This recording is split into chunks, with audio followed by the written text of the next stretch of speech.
This morning, Alex Murdaugh's lawyers are vowing to appeal a judge's ruling denying Murdaugh a new trial in the murders of his wife and son. Murdaugh's lawyers claim a court clerk with a lucrative book deal tampered with the jury before last year's verdict. Becky Hill attempted to influence these jurors, that she made these statements. One of those jurors took the stand yesterday. At first, she seemed to agree with the claim that clerk Becky Hill influenced the verdict. To me, it felt like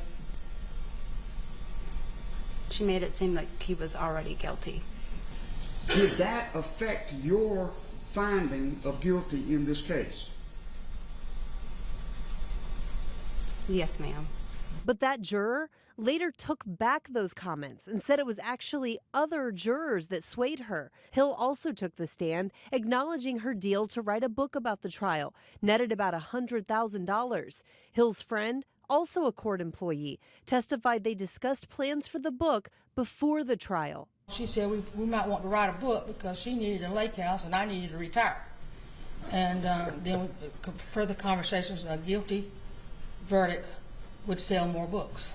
But on the stand, Hill said this when asked about trying to persuade the jury. I never talked to the jurors about any of the evidence. The judge eventually ruled the allegations about Hill's behavior are not enough to grant Murdaugh a new trial. But the judge had these stern words for Hill. Ms. Hill was attracted by the siren call of celebrity.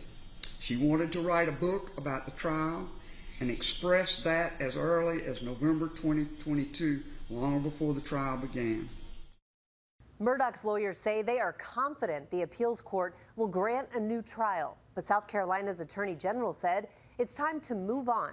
Rhiannon Alley, ABC News, New York.